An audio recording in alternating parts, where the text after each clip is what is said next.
thrilled to welcome Dr. Jorge Morales from Northeastern here to RuCCS for a colloquium talk. Jorge is in the psychology and philosophy departments at Northeastern. Got a psychology, did a psychology postdoc at Hopkins after doing his PhD in philosophy at Columbia.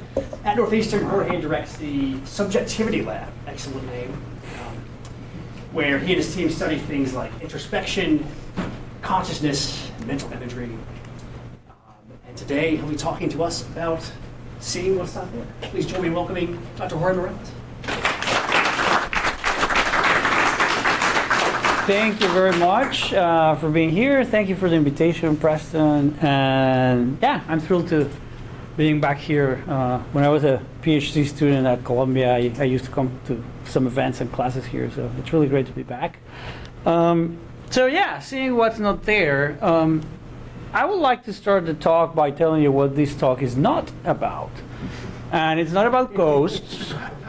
It's also not about more mundane and less esoteric things like visual illusions or hallucinations. The talk is going to be more about a very normal garden variety type of vision. Things that are part of our normal experiences in everyday life that, however, are about objects and features that are not present before us. Let's start with an intuitive case. You're taking a walk around campus, and what do you perceive?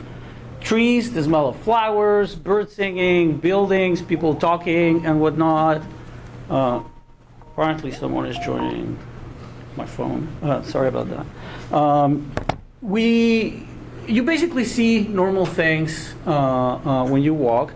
And if I ask you what were your perceptions about, you may confidently say that you were basically seeing and hearing and experiencing what's out there.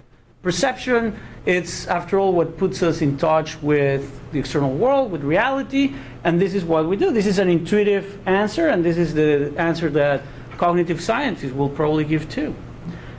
Take these three titans of our field, saying that perception is the registration of physically present stimuli. Or the classic by David Marr, Vision, where he gives a similar answer. What does it mean to see? The plain man's answer, and Aristotle's too, would be to know what is where by looking. In other words, vision is the process of discovering from images what is present in the world and where it is. And this talk is going to be basically focused on this word, the word present in this definition, and what we can make of it. It is true, I think, that vision involves experiencing images for the most part. I think it's other things as well. There are unconscious processing and whatnot. But let's say that we give that to Marr. However, I don't think that visual images are the best way to see reality all the time. For example, they can be misleading as to what is present in the world.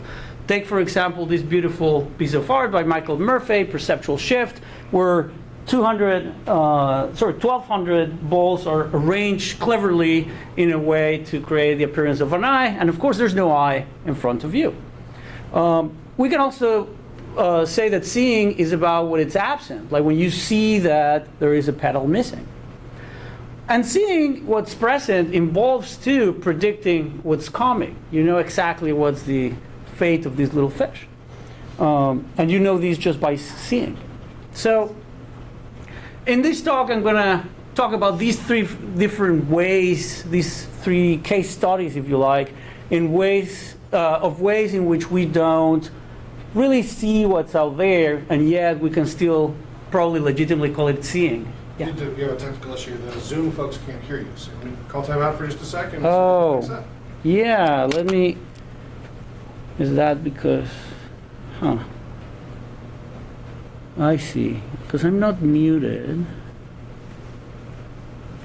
Let me see. Can people on Zoom hear me now?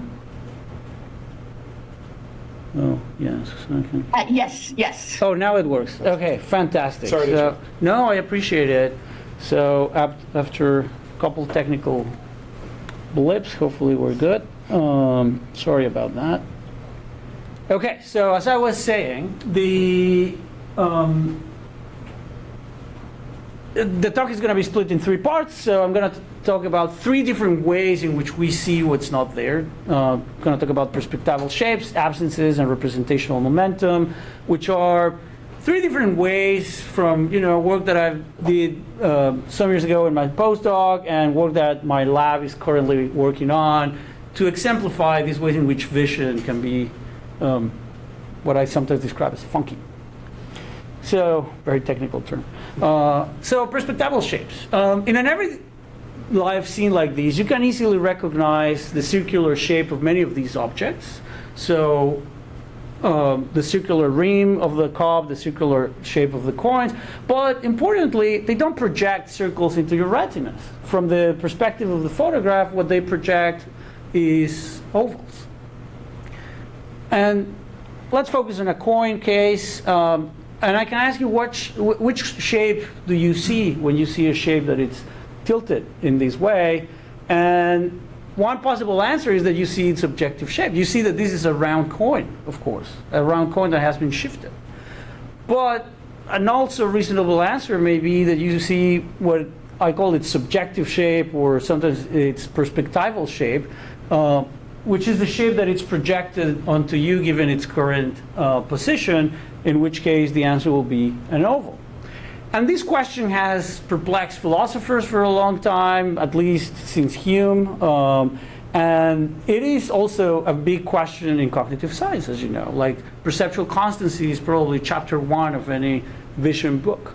And the answer that, this classic textbook chapter will give is that the function of perception to a large extent, or maybe to its only extent, is to extract the true shape of objects around us.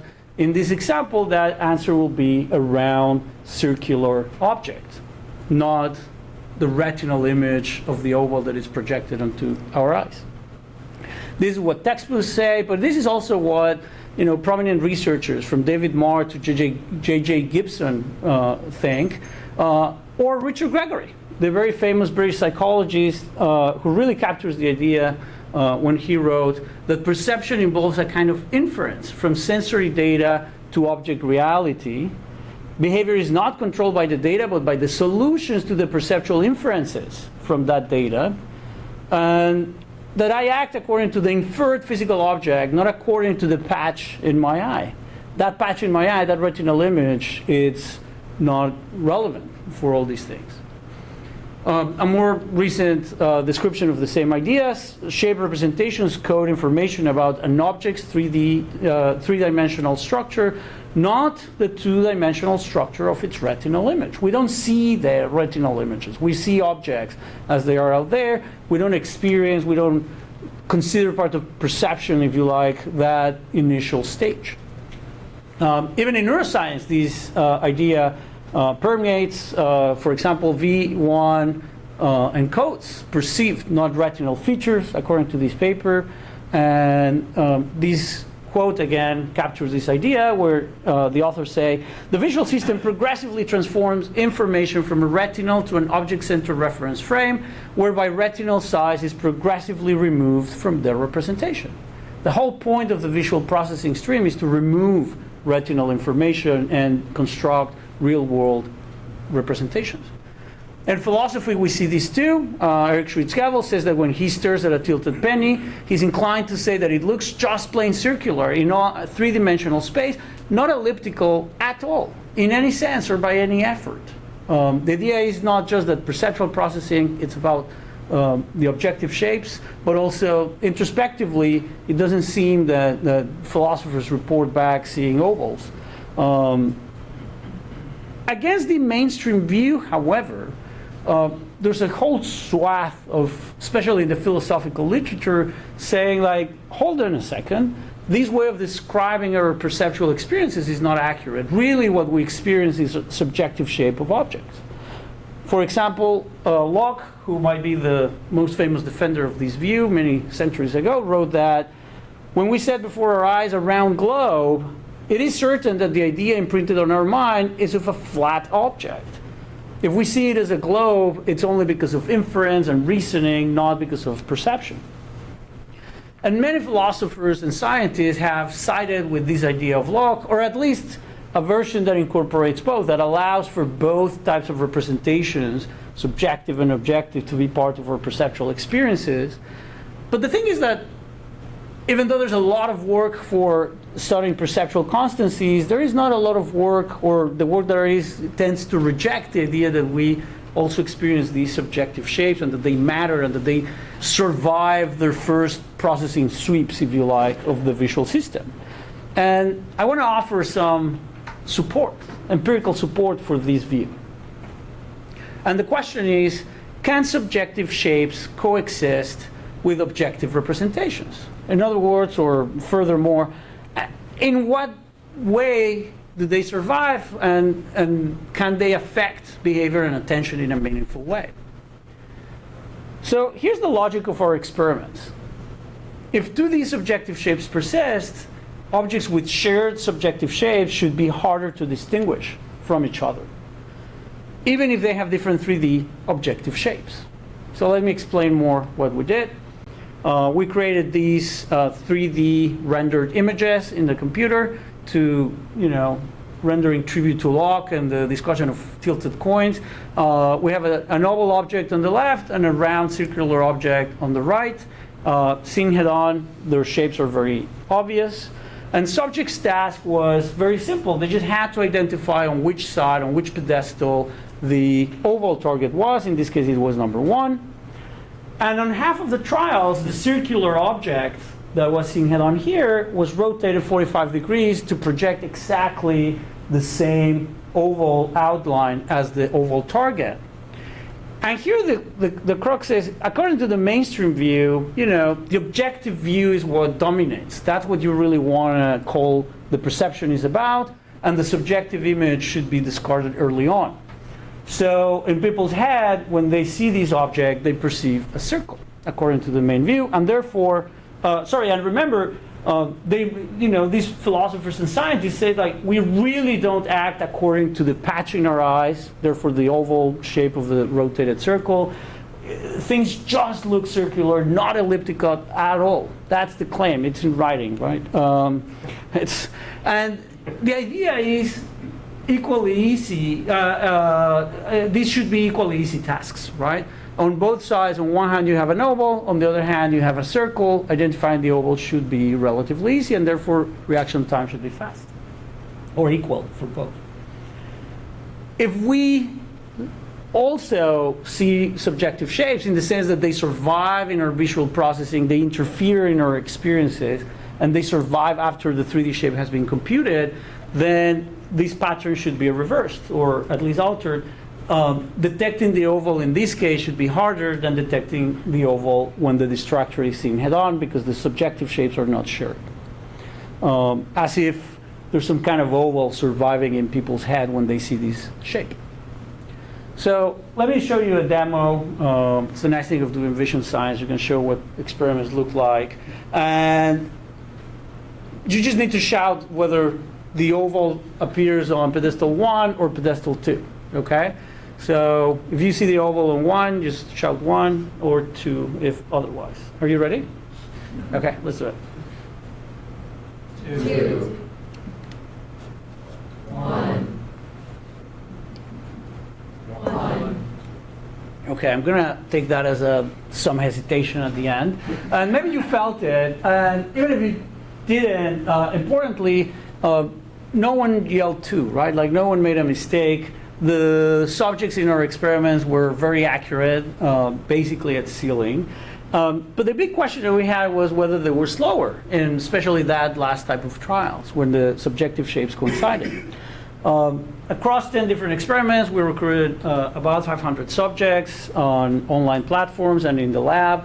And here's what we found in our first experiment. I'm plotting here reaction time for finding the target oval when the distractor was either head-on or rotated. And what we found was that subjects were significantly slower at detecting this oval when they had this shared subjective shape next to it suggesting that that subjective shape still interferes in their search behavior. So this was the first indication that subjective shapes persists right after, even after the 3D shape has been found. Yeah, please. Yeah, so before we persevere with this, I want to understand your terminology a little bit. So you're describing the 3D shape as objective, Yeah. and the 2D shape as subjective. Yep. I mean, in the perceptual literature, they would just be described as the 3D model and the 2D model. Yes. Right? Yes. One of them is, they're both subjective, right? So one is a model of the outside world, and one is essentially a model of the retinal image. The retinal image is, of course, objectively what the brain has access to, and the outside world is not. It only has a subjective model of it. So, if anything, it seems like your terminology is backwards. It's the 3D shape in the outside world that's the subjective model, whereas the proximal image is just a pattern of light that objectively is all what the brain actually has access to. So I mean, I can follow your results if you reframe them as the 3D version, the 2D version, but I mean, the objective versus subjective terminology seems a little strange. Yeah, I mean, completely fair enough. Part of the reason for using, subjective versus objective, I'm just thinking about. It's true that, I mean, who knows what's out there? Our brain is reconstructing the whole world for us. That's true. Like, assuming for a second that we have ways of verifying the shape of objects, not just through vision, but through touch, through other senses, and say, like, okay, these. Ways of verifying the outside world is inherent. I mean, usually I get the external world skepticism in philosophy talks, but I love that this is happening here. Sure, I mean, I'm not too wedded to the terminology. I think the results just follow from. I think the important part of this is saying a mainstream tradition in cognitive science usually thinks of, let's call it the 3D model of the world as the ultimate goal of perception, as the kind of thing that perseveres, the thing that we act upon, as opposed to the proximal stimulation of the retinal image, which is, as soon as it's received, the visual system's whole goal is devoted to basically getting rid of it and extracting, inferring the 3D model from that impoverished information. So, right, I totally buy that. I mean, Yeah. there is a very strong tradition of perception that the 2D proximal image is essentially suppressed, and we're not aware of it. And what your data suggests is that it's not completely suppressed. yes, People are a little bit interfered with by it. exactly. And Yeah. that I think is a legitimate finding, but it's not surprising because you can see one the height is longer than the width, so it's not completely unavailable to the observer. So. Which brings me to experiment 2. But no, fair point, right? Like, definitely, these two things, in a way, look so different from each other. And these two, like if you squint, for example, they're harder to discriminate. You can have, we know well that, high frequency information, it's processed faster. You can do a very a fast processing sweep where you just get the quick outline of the shapes. You don't need to process all the textures and the shadows and whatnot. And if you do that, this is an easy task still with that limited information, whereas this is not, right? Like you have to complete and render the 3D image for determining what you're seeing. So how do we fix that? We run this control where we actually change the the size of all the coins. So width and height became non-predictive of shape. So that if you see something really quickly, for example, just the height or just the width of the stimulus, you really couldn't do the task on its own. You really had to process a little bit more the image. We also messed up with rotation because an alternative explanation of the slowdown that we observed was that subjects maybe were just, they had to build the whole model with a rotated object. It just takes longer. Maybe they didn't want to make a call before the whole model was finished. And if the rotated one takes longer, that's what explains the slowdown, not the fact that they're confused or that the retinal image is interfering in their behavior. So we use different rotations. We also gave them dynamic cues because we know that part of the ability to process 3D shape is things like parallax and having different views from objects. Like in real life, we don't see things like perfectly static in front of us. We we move around, our heads wobbles and whatnot. So that always, it's well known to help. So we simulated parallax in this way. We also force them to wait, so that, because another option is like, look, 3D shape takes longer to build. If it's head on, maybe you build it faster, but 3D shape reconstruction, like the creation of the 3D model, it just takes a little bit longer. So we actually give them a whole second to the side and alternate the position of the pedestal label so that they couldn't prepare a motor response in advance, but they were seeing the stimuli for a whole second before they were able to respond. And we also tested these with different shapes so that there's nothing quirky about circles and ovals. They have special properties that make them a little bit funky for 3D perception, but we use squares and trapezoids that basically the same idea. These two project the same image. It's a little bit hard to see from where you are with this lighting, but if you see this on the computer, like there's a clear shadow. This is like a clear hinge hanging, whereas this is, abutting the wall. So, yeah, exactly same retinal image. And the idea is like we didn't find that this effect, this effect survived, right? Like people were still slower when the image was rotated, despite dynamic cues, despite delayed responding, and across different shapes. So this really gave us confidence that we were after a real effect produced by what I've been calling subjective shape, but call it 2D shape that survives and it's not suppressed, right? But of course, despite how proud I was of my rendering capacity, there's a trick. All of these are actual ovals. They are just presented on a flat screen, right? Like the 3D-ness of them is just faked by clever algorithms. So we went to the real world, and I always joke that some people go to their postdocs to learn computational modeling and Bayesian stats and whatnot. I did carpentry, and we laser cut these real objects, real ovals and circles, and we rotated them and put them in this display where they could.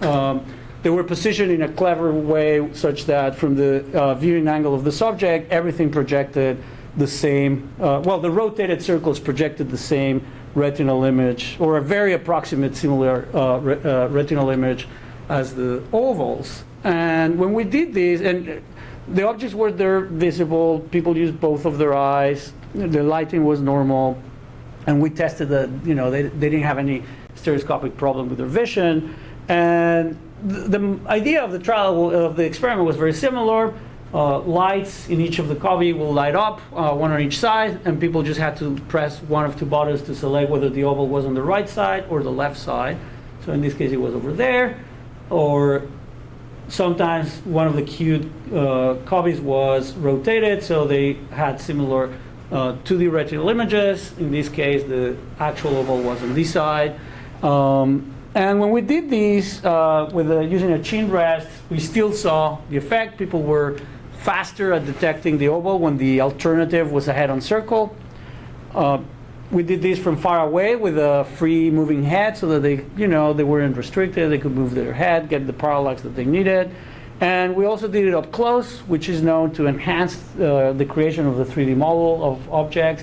And in every single case, we still saw that people were slower at detecting the oval when it was being compared to an object that projected a similar to the image, which to us suggests that this retinal image is not discarded. It survives in a way that it survives sufficiently and at the right level to affect behavior, which goes a little bit against the mainstream, and also it just goes against the basic definition that I started the talk with, which is, yes, vision is about what's out there, but it's also about us. Maybe this is where the subjective level comes from. Like it depends on where you're approaching and how you're seeing the object.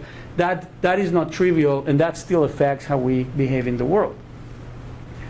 So this is the first part of the talk, and in the second one, I want to focus on a different case study of when we see we don't see necessarily present objects, but we also see absences. Here I want to focus on the word there rather than out. And imagine that you come out of the office, you want to go home, and you discover that there's a missing will.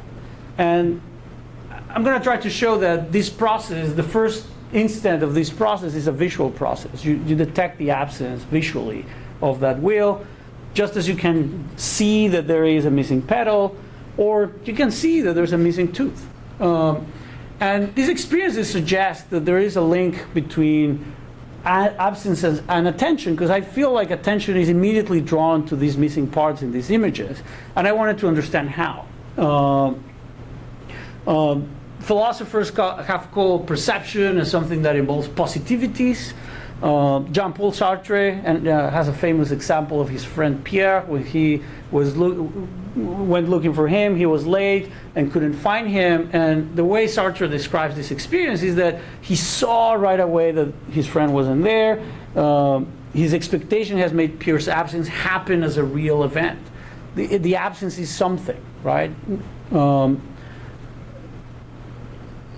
Anna Ferenikova has this nice paper on trying to model how we perceive absences. This has been like a hot topic in philosophy for a while. She says that visual experience of an object's absence consists in an object-level mismatch between the object's template and a percept of the observed stimulus. And I think that this is really intuitive. This is how I was thinking about how would a model of perceiving absences would work. But there isn't a lot of work in vision science about the perception of absences per se. There are things that are close by, like, for example, in visual search, obviously there are the absent trials, and that has been modeled very carefully for many years. How do people determine to stop a search, for example, when they don't see something? But I wanted to focus specifically on the experience of seeing something absent. So I wanted to flesh out the Ferenikova's mismatch model into a perceptual paradigm. And this is what we did. We had these simple stimuli of objects that are missing a part, like canonical objects like a butterfly without a wing, or in this case, a bicycle without a wheel, a jacket without a sleeve, or pants without legs, right? And our main question was, are absences treated differently from true empty space? We wanted to know if there is something special about the region of space where the absent part is, or should have been. And this is what we did. We show subjects briefly the image of the object missing a part. Then a probe appeared somewhere on the image, and they had to determine whether that object was on the probe was on the object, like in this case. And they just reply and get some feedback. The probe could also be on empty space, and they just had to tell us that. So very easy, very straightforward paradigm. And here's something that it's important. The absent probe, or the probe on empty space, could have appeared in that position, or perhaps in this position, but it could also appear in this special position, which is where the absent sleeve would have been had it been present. And we wanted to know if these two were treated differently by subject's visual system. In other words, we're calling these like true empty space, whereas we're calling these absent space, just for a convenient label. And the prediction was that people were going to be faster at processing probes on absent space because attention is drawn to that region of space. So the idea, of course, with the object, the probe appears on the object, is that attention is drawn there. And they are fast at identifying it. And when the probe appears outside of the object, they're not as fast. But it wasn't clear what was going to happen here. We hope that we saw some attentional benefit. Again, we resorted to prolific. We had many trials, about 13,000 across 100 subjects. And here again, I'm plotting the reaction time to detect the probe. The relationship between the object probe and the empty space probe was completely unsurprising. They were faster at detecting the probe when it was on the object. Very, classic result in psychology. But importantly, the absent probe was faster than the empty probe. So they were faster at detecting that probe, even though it was technically the same response. It was on empty space. From a pixel-wise point of view, it was exactly the same empty region. And we saw these for all our stimuli. So this was like a trend that we could just replicate, even though the stimuli had very different low-level properties. We also changed for how long we presented these two subjects from 750 to 150 milliseconds. It's super fast. It's not like they didn't have a lot of time to think about these. And when we did that, we still saw that absent probes were benefited by attention. So it really does seem like attention treats absent space differently from empty space. And then we tried a few other things. For example, we put the positions in better spots, like made sure that just gave away the punchline. Basically they were equidistant in different ways. We probed the empty ones at places that were a little bit more just as easily perceivable as the absent probes to match that. And again, we saw that there was an important difference in how fast they can detect these probes. We also did a discrimination task, right? Because in the other experiments, we were asking them about, emptiness. Like, select the probe that is an empty space, and we wonder, like, are we somehow priming subjects in some way? Are we triggering some concept of absence already? So in this case, we didn't say anything. The task was a discrimination. Just whenever something appears, tell us if it's red or blue, right? It was just a color discrimination task. And once again, we saw that when the probe appeared on empty space, subjects made that discrimination slower compared to absent probes, which were probes on absent space, where the missing part should have been, and they were faster there. We also did these to show that we scrambled the object, right? So we completely destroyed its features, so it doesn't look like anything anymore. Because we were worried, like, I don't know, like empty space probes and absent space probes, like maybe they're positioned in a way that when you see the object appear, your attention is faster moved to the left than to the top, or vice versa. So we really wanted to make sure that that wasn't the case. So again, the task was to tell us if the probe appeared on top of a line or on pure empty space.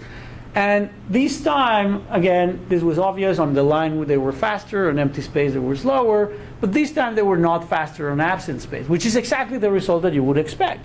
Once that there's no configurable arrangement of an object on the screen, there's no attentional benefit to that particular probe anymore, suggesting that whatever benefit they were getting, it was because they were attending to the empty or to the absent part. Like they were processing that there was something missing.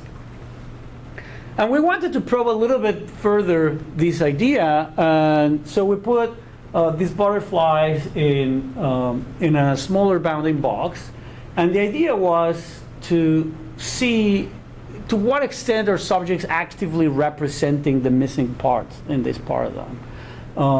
Because one option is that, here's the absent type, here's the object type, so very similar to before. But we had two conditions. One, where there was enough room for the missing part to fit within this bounding box, so the missing wing could have fit in there had it been present. And we also had a no room condition where we just moved the objects a tiny pixel amount to the left or to the right so that the missing part would not have fit in this place. And same, we had absent and object probes. And here's the idea of this experiment. If all that is happening is that you're being surprised, let's say you see a mutilated butterfly, that calls your attention. Like maybe this is not about absences, this is about animal violence or something. If that were the case, you should be equally surprised by both, right? Like the mutilated butterflies in both scenarios. So when you see a probe in absent space, you should have the same attentional benefit. You should be equally fast at detecting the probe. Whereas if the parts are being actively represented, here, there's no interference, whereas here, there is some interference with the boundary of the box that we put them in. And you can represent the part without problem here, but you have some issues representing the missing part here, which basically wouldn't fit. And if that's the case, then when the probe appears in that absent region, you should lose some of the benefit of attention here, because the part is not being represented. It's not, the object is not sort of being extended in your mind to that region of space, and then for your slower, you're treating that as an empty region, which will reflect in different reaction times. And basically that's what we found. We took the difference between these two, so if they have the same attentional benefit, we should be at 0 here, which is basically what we found. But in this case, we have a large residual when we go from the reaction time of the absent probe minus the object probe, suggesting that they were much slower in this case. Again, the only difference was a few pixels to the right or to the left, and then the beneficial reaction time gets lost, which to us means that absences are not just surprising, right? Like, it's something other than just surprisingness. It's just something other than, the violation of symmetry. It is, the visual system seems to be doing something a little bit heavier when you see an absent, suggesting that maybe we represent that missing part in some way. Yes, Jake? This is super cool, and I'm wondering, we can represent parts when they're occluded, so it's just kind of surprising to me that we don't show it in the case where there's no room. I mean, do you think you would get the same decrease in attention if there was like a visible occluding object? I mean, I guess it's kind of difficult to know what exactly the visual system is assuming about that environment where it's like this box. Yeah, you're totally right. This is one place that we want to follow up more. You're totally right. Like, for example, one idea I want to implement is, right now, let's say there's this box. It's like a simple 2D, very flat object. As you said, who knows what the visual system is assuming. But imagine that this becomes like an actual box, like maybe a case where, taxidermy, like butterflies are displayed. And it's obvious that there's really no room. Like, it's this was the wrong box for this butterfly or whatever. And then you do the same thing, except that instead of representing like a box, it's like a window, where the butterfly's missing wing could have like easily fitted behind, as you said, like occluded. It could have gone behind it without any obstruction. And if we make that very clear, my hopeful prediction is that we will see different effects, right? Like, if it's obvious that it could have gone behind it, we still get the benefit. If it's obvious that it doesn't fit, we won't. But that's an experiment that I still have to run. But yeah, I think the interaction with occlusion is going to be really relevant here. Yeah, thanks for that. Okay, great. So, yes, perception is about what's there, but it seems like it is also about what's not there. At least our attentional mechanisms seem to be drawn to missing parts in front of us. And in the few minutes that I have left, I want to focus on a third case of how... Wait, do I have some more minutes? Yeah, okay, yeah. I'll just go for a little longer.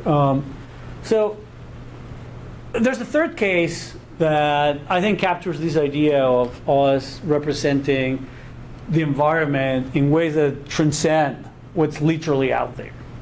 And this time I want to focus on the word is, in the present tense of the claim that things are about what it's present. And what is, it's very hard to know. Philosophers and Augustine discuss these, like, time present of things past is memory, time present of things present is direct experience, and time present of things future is expectation. We seem to have this elongated idea of time where what is actually present is like so ephemeral, things that just happened are in the past, things that are about to happen are still not here. The actual present is very short or basically indivisible. later on, psychologists like William James and others have thought, maybe there's this notion of the precious present, how long is a moment, right? And people speculate, and the answer is actually 500 milliseconds, or at least this is one way of thinking about it. There is really cool research about integration in consciousness, at least of time, and there's this cool line of research by Mikhail Herzog and others who have really pushed the boundary to show that there are windows of integration that are very short, but way more than an instant, like around 500 milliseconds, and they're also discrete. They sort of like open and close, open and close, open and close, at least under certain testing conditions. And these sort of, I'm not going to talk about windows of integration, but I think that these tell us something about how further into the future we can consider a moment to be. And sometimes things that are slightly into the future are integrated into our present experiences. So to give you an idea of what I'm going to be talking about in the last few minutes is that I want to watch this video with you. This is a rock climber You enter the crux, in Mallorca and it's basically who, has a lot of fun jumping into the water all the time. And if I show you this video again, and I cut it halfway through, I want you to pay attention to what was the last position of the rock climber, okay? So it's hard with an audience, like in this context, to do a demo, but if you're like most people, you might thought that that was the last moment you observed. I see some nodding.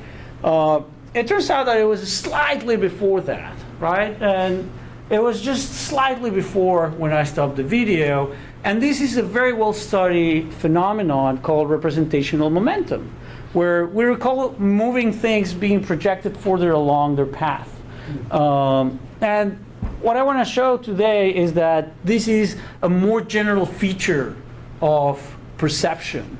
It's not just about motion. This is not something that is particular about our physics engine. It seems to be a constant feature of perception that goes beyond motion, that really tell us something about how we see things that haven't happened yet in some sense. So I'm gonna talk about this phenomenon beyond motion, and there's a lot of evidence for representational momentum with moving things. I just show you straightforward motion. It also works with minimal stimuli, where you have these rotating boxes, and then I show you something that it's, maybe the same orientation, and people experience it as being slightly further along their paths. It also happens with complex motion, not just these simple cases. For example, biological motion of moving limbs, or people reaching out. Same story. If you stop a video here, people remember the hand being closer to the glass.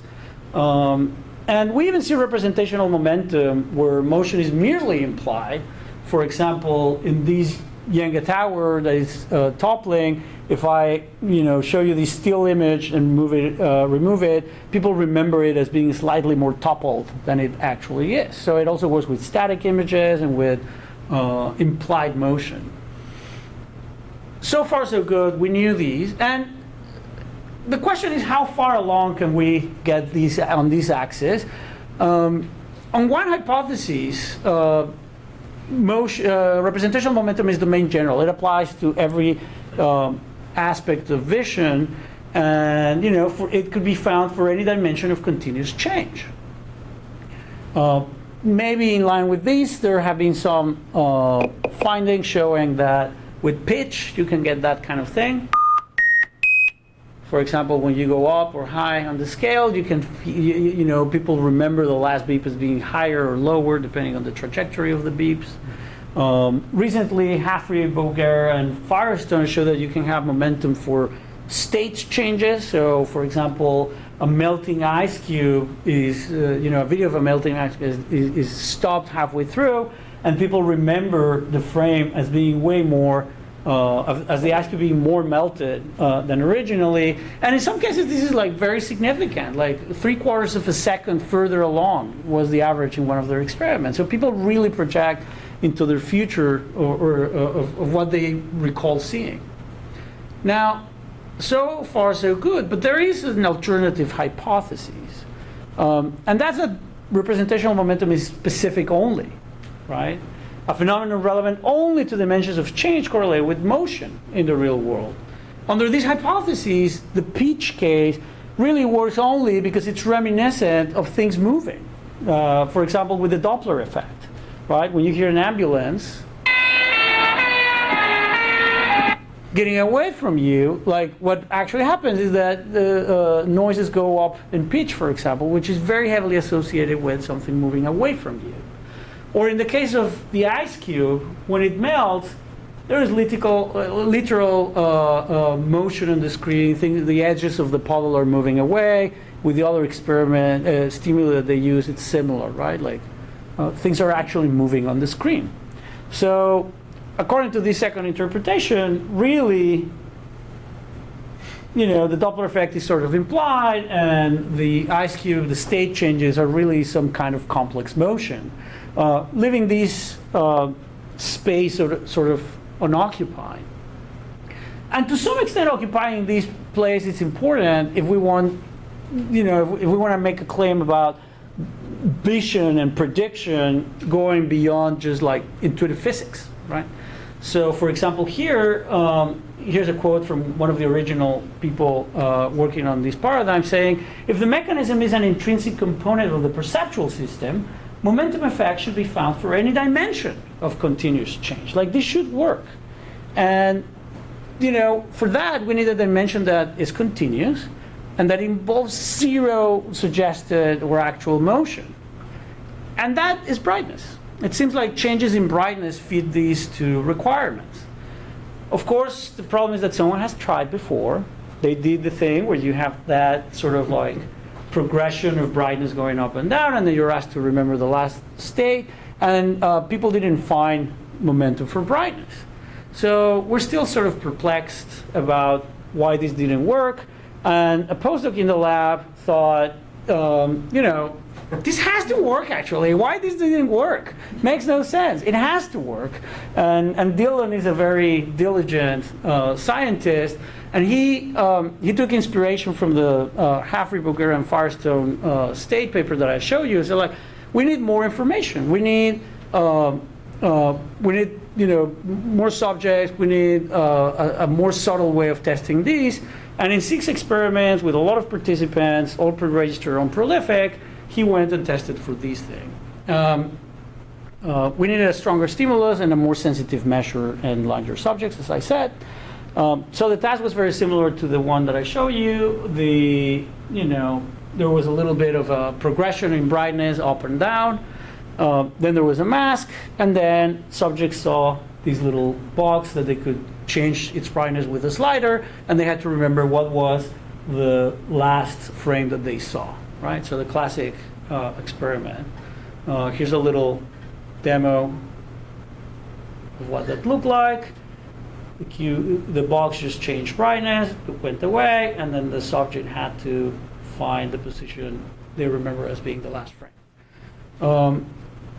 So here what we measured was error, how mistaken they were.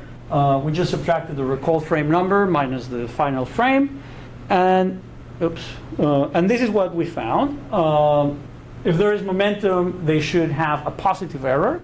This is exactly what we found. 5 frames, which at the speed that we were testing, we were talking about several milliseconds of mistake, right? Like really thinking that the future is what they saw, even though they never saw that frame in that experiment. Importantly, most subjects display these. This wasn't like an averaging game. It's like most subjects display the effect.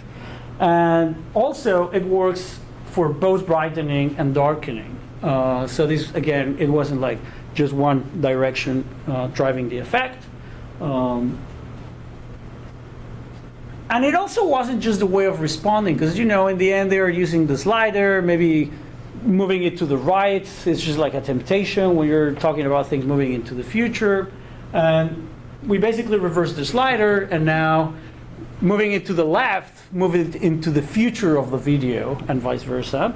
And when we did that, if anything, we got a stronger effect, right? So it wasn't a way of responding. We also wanted to see if it was brightness proper or just a quirky effect of, maybe the conditions of testing. So we tested changes in brightness on things that actually have color. Dylan created these animations for, green, blue, and red. Squares that change in brightness. You use the mask in the same tones. And what we found is that, once again, people think that the last thing they saw was into the future. And this was true for all the colors that we tested. And maybe, we saw momentum because of the way we tested it. So we wanted to use a completely different behavioral measure. In this case, they saw the video, there was a mask, and then we gave them two options. Both of them were incorrect. They were a certain number of frames into the future or a certain number of frames into the past, and they just had to test which one was the one that looked more like the one that they just saw. And they systematically chose the one that was into the future. And importantly, this was true for when we made it 5 frames into the future, 3 frames into the future, or even just 1 frame into the future. The perceptual differences here were very minimal, but we systematically found that they preferred the one that was into the future. This works not just for brightness, it also works for saturation, which, perceptually it doesn't look very different from the one that I showed you, but it's a different property in the color space. And when we did that, once again, people project into the future what they saw. These gave us a lot of confidence that we were looking at a phenomenon that really didn't depend on motion in any way. And it worked for brightening, it worked for darkening, it was response independent, it worked on chromatic stimuli, it worked in, choosing forcing them to make a choice, and it worked outside of brightness into saturation. So a pretty domain general, or at least more than, extended to a few perceptual properties and that are unrelated to motion.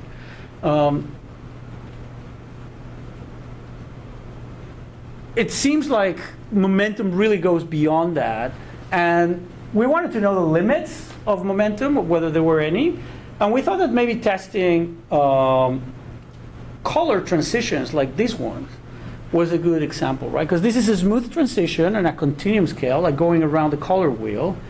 But we had some reasons that we registered for thinking that this was not going to work.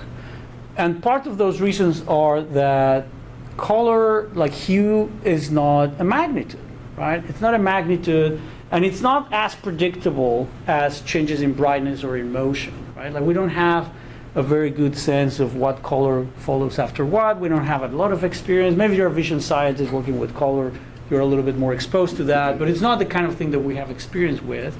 And the properties of hue are not really amenable to that.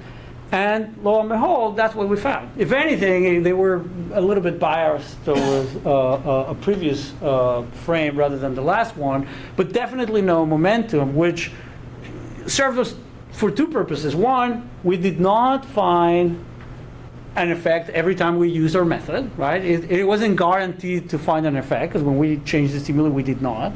And also, it seems that there's something special about prediction and predictability of magnitudes for creating this effect. So no color, but yes. It seems like it has to be coherent motion that it's predictable, or changes, in magnitude that are predictable, which to us suggests that momentum is indeed an intrinsic component of the perceptual system. It seems like it is embedded in how we know from predictive coding approaches and others that, yes, of course, prediction is very important for perception, but here what we see is this prediction interfering with our memory, right? Like with our judgments of what we last saw. Maybe in our heads we're replaying or trying to get ahead of the curve of what is going to happen, and that interferes. When we know the space, we can actually get interference in memory, but we don't if we can't predict that space, like in the case of color.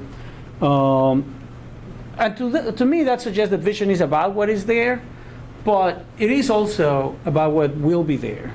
Again, not just in the sense of like we use templates and priors to interpret the world, given the impoverished information that we get, but we also sort of anticipate what it's going to be to the point that it can affect our behavior in how we remember the world being just a second ago. And with that, I just want to insist that our subjective point of view, it's part of what vision involves. Things that are missing are also part of vision, and things that are about to happen can interfere with how we experience the world as well, suggesting that we see also what's not there. Thank you for your attention.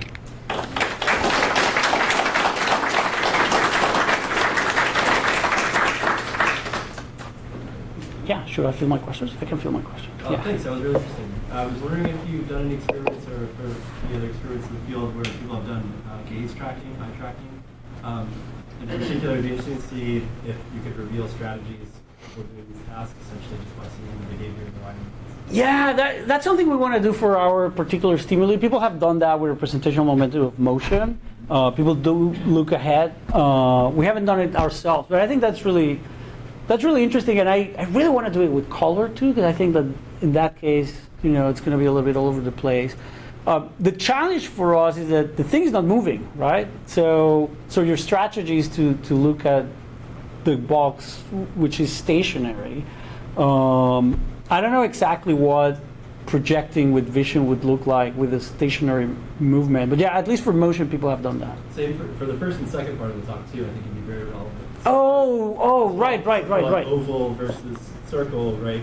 It may be that people only need to look at one object to answer one version of the task, but they have to look at both. Or maybe the way they're looking around one of the objects tells you that they're looking at like shading in particular.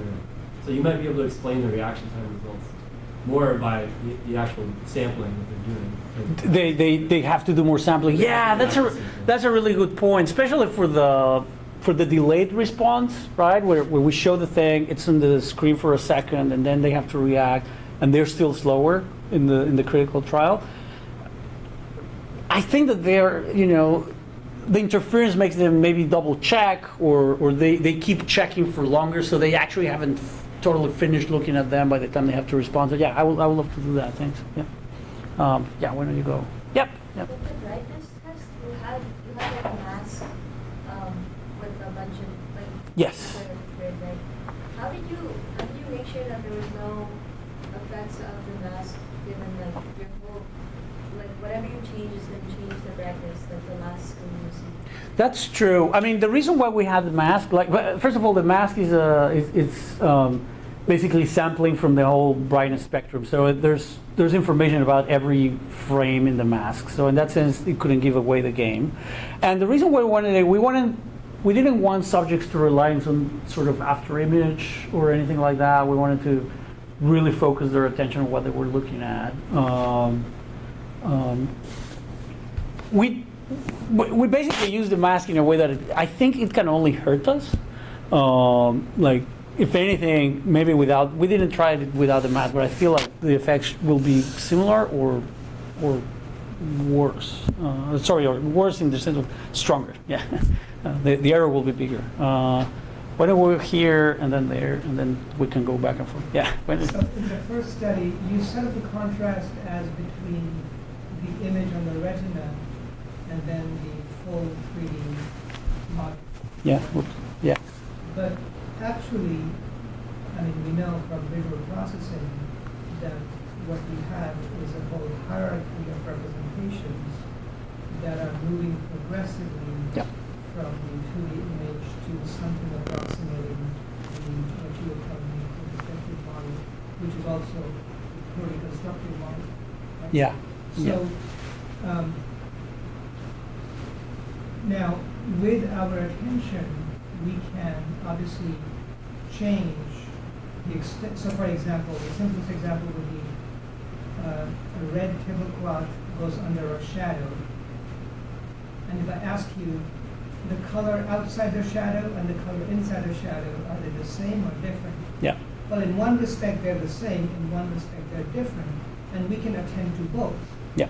right? We can attend to the table clock and see it's the same color, and we can attend to it and see, well, it is darker with the shadow, so we have access to both, right?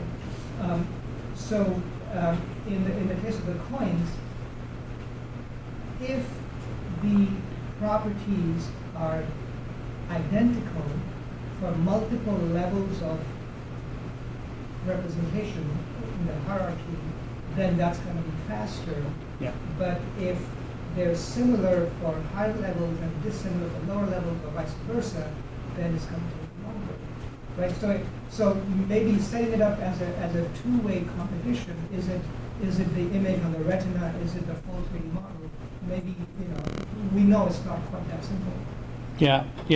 No, really appreciate that question. I think you're right. I think that's probably what's going on, and that's also something that I think sometimes it gets lost in the discussion of perception with respect to how the creation of a 3D model operates. I had a couple quotes there, but there's more from where those came from. In terms of at least the way people talk about the goal of the visual system and what it's relevant for controlling behavior, the emphasis is often on the end product, right? On the 3D model, if you're lucky, the 2.5 sketch, but nothing that it's earlier than that. Like those earliest stages are there because they're necessary, because that's how we start, our contact with the world, and these emphases on removing that part of the representation from the visual processing stream, because the things that our awareness has access to, that our behavior can be controlled by, seems to be emphasized on there. You're totally right that you can shift your attention, right? And this is how we learn about, we learn how to draw, right? Like painters learn to, but it's tricky. Like you have to do a little bit of violence to yourself to, make sure that a rotated circle, you started with an oval, right? Like it does take a little bit of effort. The fact that you can shift your attention or your emphasis depending on the question makes it, part of the reason why philosophers have discussed this forever and to this day. I really hope that this ended the debate, but it didn't. And again, I think to some extent it's a matter of emphasis and a matter of like how do we think about these earlier non-perceptual, more sensory representations like steel affecting our behavior. And it really opens up like why can we change that back and forth, for example? Why we don't just see the objective world or like our interpretation of the objective world? Why do we still have access to that sort of like primal shape? Why when I told you like this looks like an oval, like everyone knew what I was talking about, you could draw it with your finger on top. And I think it has some beneficial aspects for processing, for representing change across viewing, like to preserve that representation. Yeah, thanks. Yeah. I know Susanna on Zoom has a question, so can I switch to Zoom and then Susanna, can you hear us? I can. Can you hear me? I can. I wonder if the people in the room can. But yeah, it seems like people can hear you. So I can't hear the questions from the people in the room, so apologies if someone else asked a similar question. So I find it a little bit surprising that you put, perception of, well, first that you call perception of, perspectival properties as something that is subjective, especially given how you analyze. There was a question about that indeed. And hold on. There was a question in the middle of the talk about that. Right. And I very much sympathize that. I think it was by Jacob Feldman. Judging by the voice. Yep. Sure. Yeah, it was good voice recognition. I have good voice recognition.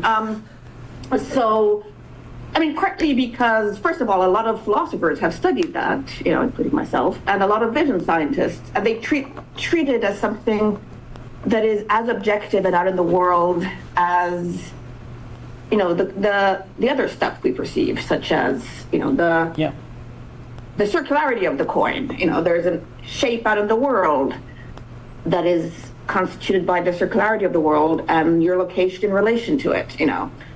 But I also find it surprising, and because of this, I also find it surprising that you treat that phenomenon, which you worked on in your dissertation, as on a par with what you're working on now, which might actually be subjective things in the sense that they have very much to do with what we bring to bear on our perception rather than things out in the world that we may or may not pick up on.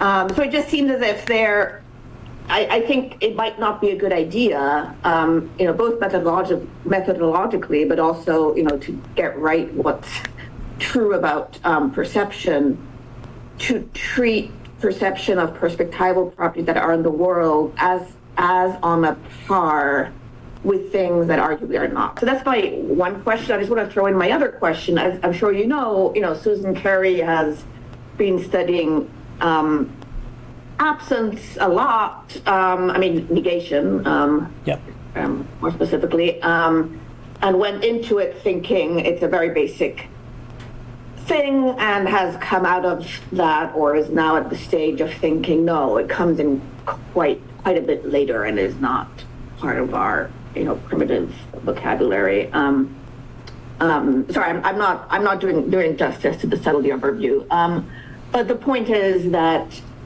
at least she thinks perceiving absence isn't something that is part of perception proper because it's too high level. And I wanted to hear what your thoughts are on that. Awesome. Yeah, fantastic question, Susanna. Thank you. Where the border between cognition and perception is it's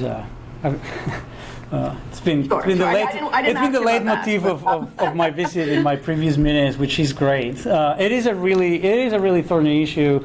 Depending on the day you ask me, I feel like it's just words. Sometimes I think it's really important to trace that border, at least for the case of absences.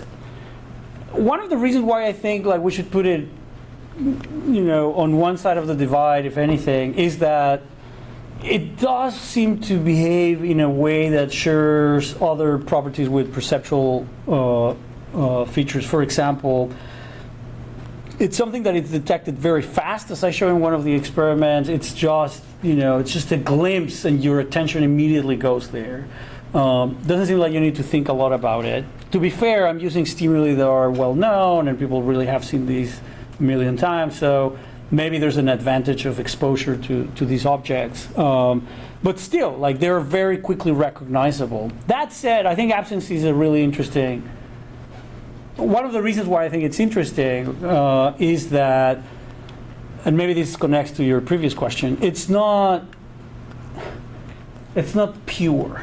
It's not pure in the sense that you cannot perceive an absence without some anchor. And that anchor, what I call anchors, is it could be very high level, right? It could be conceptual and cognitive and extremely,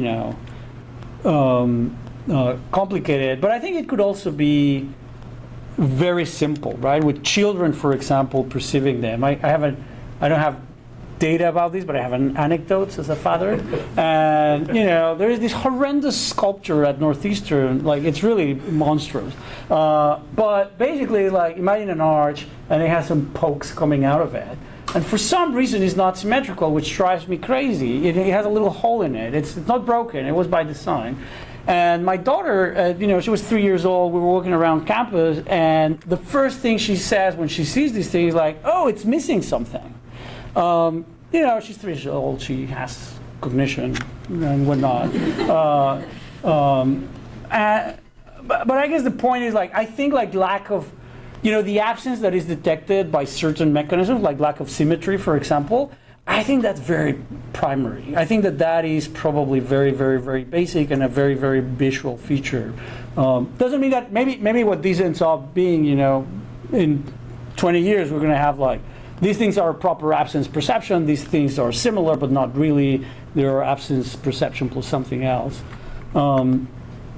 And just to say something quickly, because I know there are many questions about the subjectivity of perspectival shapes. Yeah, I guess I just don't think they are objective properties of objects. Like, to some extent, maybe this goes back to Jacob's first question. Like, maybe my metaphysics are naive, but I do think that there is something.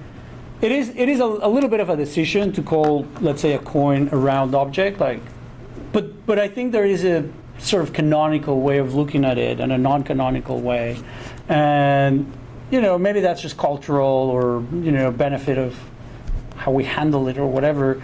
But I do think that at least given those canonical ways of looking at things, or there is, the other non-canonical ways are part of our experience. It depends on where we're looking them from, and I don't know if we can put them outside in the world. I don't know if that's just restating the thesis. I guess it is, but yeah, I'm aware of the kind of going against the grind here in terms of not putting perspectival shapes out there. I think there are perspectival right. You can say that they're not part of the properties of the object while still saying that they're properties out in the world. I want to say that they're properties of the object, but you don't have to go that far. But you can say that they're properties of out in the world. Yeah. But anyway, yeah. I know there are other questions. I really appreciate it. Yeah, we can talk more about these. Thank you, Susanna. Yeah, Jacob, you were waiting. So I'm going to resist the temptation to engage in the debate about whether there are properties in the outside world. I would only say that if there are, the brain doesn't have direct access to them. It only has access to its own models of them. So it sort of doesn't matter what exists in the outside world. But instead, let me say something a little more constructive. So there is a long tradition in, for example, Gestalt perception of positing essentially constructed objects. Yeah.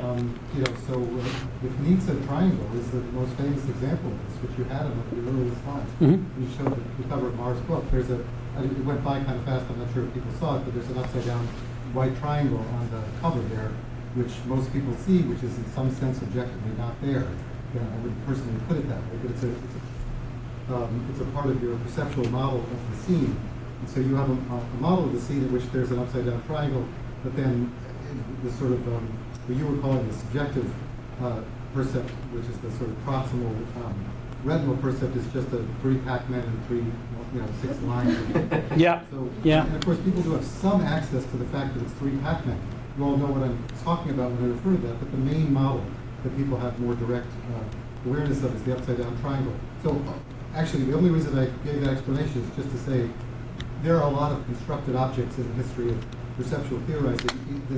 And another famous example from the Gestalt days is the so-called phi phenomenon, where yep. The terminology is a little mixed up, but if people have seen this, if you imagine a row of lights, like 10 lights in a row, and except one of them is off, and then which one is off moves rapidly throughout the objects, then what happens is you perceptually construct a kind of cloudy object that seems to be obscuring one of the lights. Yep. And it moves across, and what's striking about the Gestaltists over 100 years ago is that that object is not really there, it's completely manufactured inside your head. Without getting into the debate about whether that's true of all objects, it's very salient in that case because there's you couldn't touch it or feel it or anything like that. Yeah. So all of this was just a long way of saying, do all these kind of traditionally seen constructed objects kind of fit into your way of seeing, like a perception of things that are not there?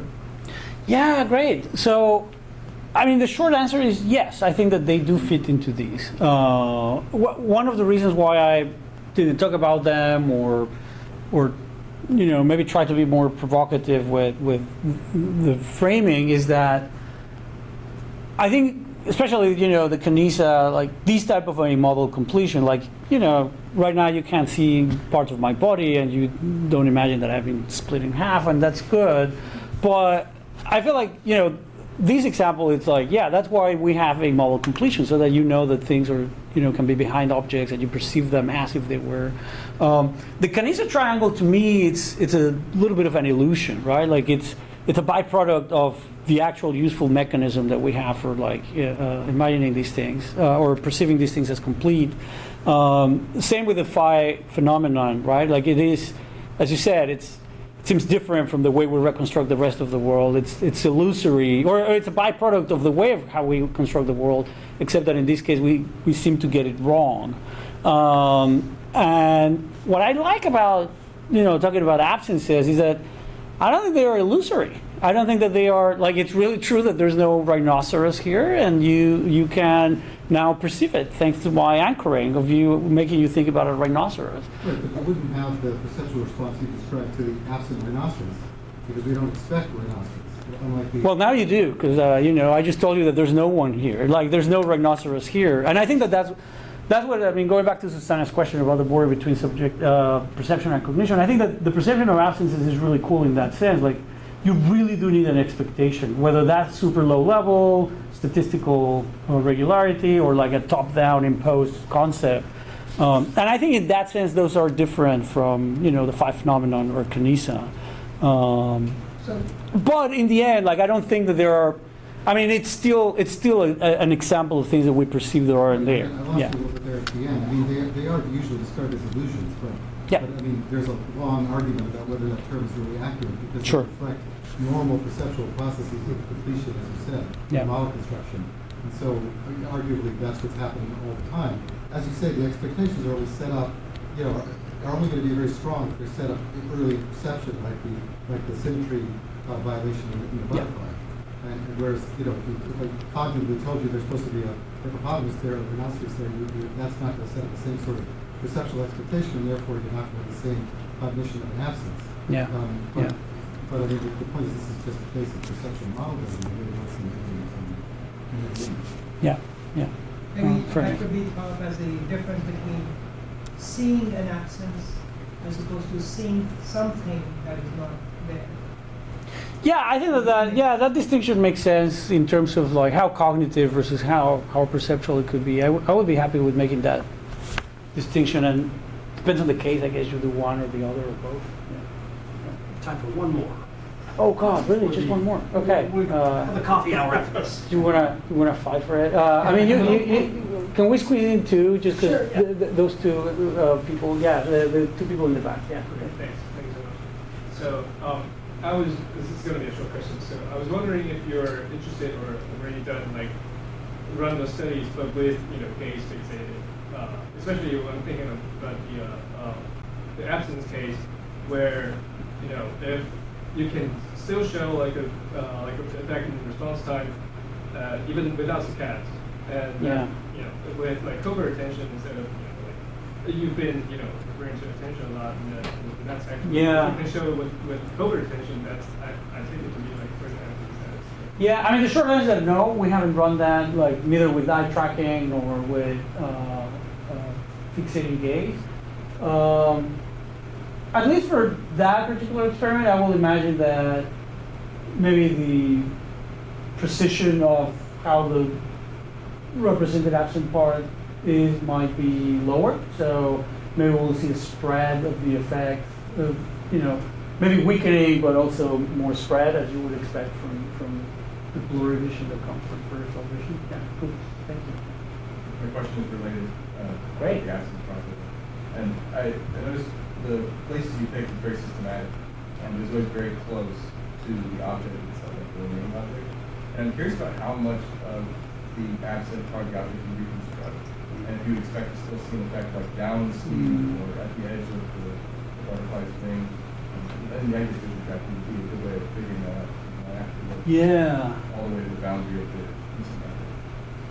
Yeah, that's a really good idea. I think that will be a nice way of sort of following up on the last experiment in terms of, whether interference is actually, sort of breaking our ability to represent that part and therefore attending to it, but also how precise is that representation? Like very close to the body of the object is probably higher, and I actually have no prediction. If I had to bet, I would say that it will just slowly start diffusing as you get away, because it's just harder to imagine exactly where the spatial boundary would be.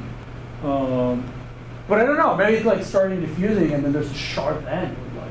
You may be able to introduce a cue that will sort of tell people where the boundary should have been, like the boundary box boundary. Yeah. It's exactly in the middle. Right. You might be able to predict, but it should be clear.